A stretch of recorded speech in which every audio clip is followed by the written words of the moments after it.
Okay, so now that you can't actually refute the fact that the New Testament is not pagan, you've resorted to ad hominem attacks against me. So I made a video, and I'm not even going to address this claim because I can't take it seriously.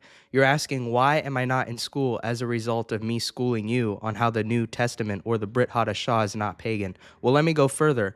There's one Messiah, Mashiach Nagid, also known as Messiah the Director. He directs us back to Tanakh, okay? He directs us back to Torah.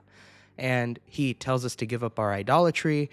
We're told to do the Shabbat all throughout the New Testament, and we're told to worship the God of Israel as one God. You can see it right here from Daniel chapter 9 and verse 25. The word gid, which is the root of nagid, means to tell. So what is Yeshua telling us to do? He's telling us to go back to the first 5 books of Moses. And I can see why you would say the New Testament is pagan. But don't come at me like this and act like you're all high and mighty like some of these rabbis, because honestly, I would love to debate them in the streets of Jerusalem and see if they're still talking a big game about how missionaries just suck. Now, here's the thing. Brother Esau tends to test the Torah and the prophets using the Brit Hadashah rather than the other way around. We should act as though we only believe in the first 5 books and then test any other set of writings that comes after that. We test the prophets from the Torah, which pass the check. And then now that we have the Torah and the prophets, we go ahead and we test the New Testament or the Brit Hadashah with the Torah and the prophets. And if it passes the test, which it does, then we should believe the words that it says. So this is a secondary source within the Talmud where it says Rabbi Hia bar Abba said that Rabbi Yochanan said, with regard to anyone who observes Shabbat in accordance with its halakot, even if he worships idolatry, as in the generation of Enosh, God forgives him his sins. As it is stated, fortunate is the man who does this and the person who holds strong to do it, one who guards the Shabbat from desecrating it. So this is Tractate Shabbat 118b. And of course, I'm just using this tractate to show that Brother Judah respects someone who comes and learns the Shabbat and then observes it. But he does want to hide the Shabbat from the world, because if the world wakes up to Shabbat, well, that's a lot of danger for our brother. Now, here's the thing. Of course, I wouldn't promote someone doing idolatry with doing Shabbat. I would want them to worship the God of Israel and do the Shabbat. Well, we have a member of Congress who admits that her father was a Shabbos Goy, meaning that he was doing the bidding of a Jew, probably on a Friday night, maybe on a Saturday day, but he wasn't resting, that's for sure.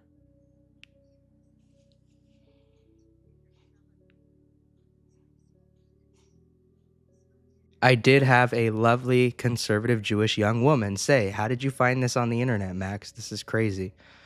Well, I just have a knack, I suppose, for finding fun things. And she said, "Oh, it must be a talent." Yeah, I guess I would argue it's a talent. Praise Elohim that I can find things like this on the internet. And I was even laughing at this clip 5 years ago because I was in the know. So tell me if this is pagan. James 1:1. This is the Apostle Yaakov. It says, Yaakov, a servant of Elohim and of Messiah Yeshua, to the 12 tribes which are scattered abroad, greetings.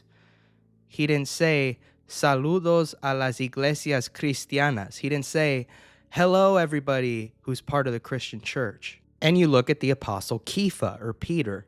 It says, Peter, an apostle of Yeshua Messiah, to Elohim's elect. Exiles, meaning the Israelite dispersion, scattered throughout the provinces of Pontus, Galatia, Cappadocia, Asia, and Bithynia. So pagan. The New Testament centers so much around a Hebrew God and a Hebrew people. My gosh, it couldn't get any more pagan. And again, this is what frustrates me with the Christian world, is they take the New Testament and they run with it as proof that there's a separate entity called the church that doesn't have to keep the commandments, even though the apostles are never once writing to the so-called Christian church that they anachronistically read into the text. And it's funny because Nancy Pelosi's a Catholic. She's a Christian. It's literally the same thing. You worship on a Sunday, and you worship on Christmas and Easter, you worship on the same holidays. You basically also make the same justifications for keeping Halloween. I have all kinds of Protestants who say, I'm not a Catholic. I differentiate myself heavily from a Catholic. Oh, do you? Because when I tell you not to observe Halloween, you're making an argument about, well, it's not really pagan. It's not Samhain. There was no child sacrifice. It's called All Saints' Day. It's called All Saints' Day. Relax, buddy. That's as Christian as it can get. So you're using a Catholic polemic to justify a holiday, yet you want to differentiate yourself from a Catholic? In the amplified version of Ephesians chapter 5 and verse 11, Paul says, do not participate in the worthless or idle things and unproductive deeds of darkness, but instead expose them by exemplifying personal integrity, moral courage, and godly character. And the way you do that is by telling people the truth. I mean, of course, when Paul says don't participate in idle things, a lot of idle things involve making the vanity your God.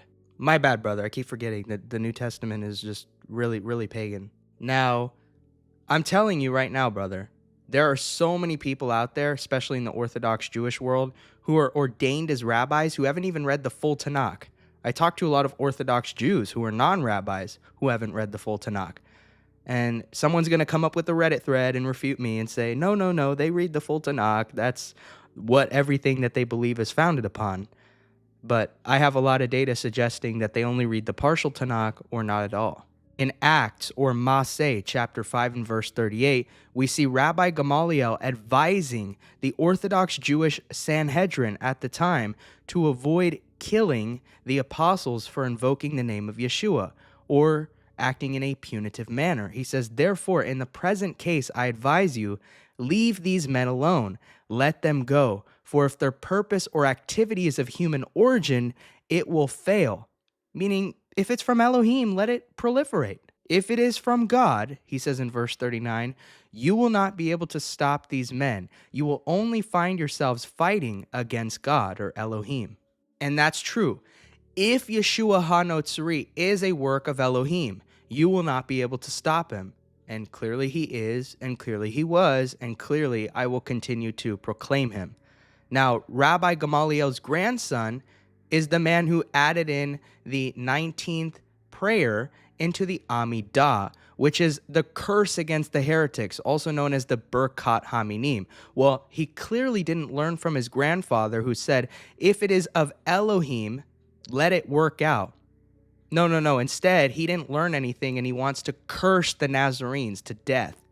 He wants them to have a death curse proclaimed over them every single day. Well, good luck, brother Judah. I'm of the house of Ephraim. Try cursing me. What did God tell Abraham? I will bless those who bless you, and what? Curse those who curse you.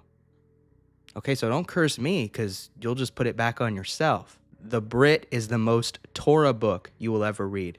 In Matthew 23, Yeshua indicted the Pharisees for wearing their tzitziot extra long so that other people could see it. Oh, look at how religious we are. Well, Yeshua was right. That's a sin, because the motivation behind wearing tzitziot should not be so that others can see and others can notice and others can talk about it. It's so that you can look down, according to Torah, and remember the commandments of Elohim. The purpose is not to be a show-off.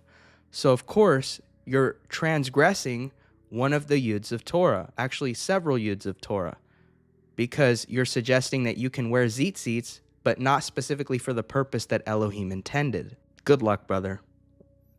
Again, I don't know if I should call you brother or not. I need to look more into what you believe, but shalom.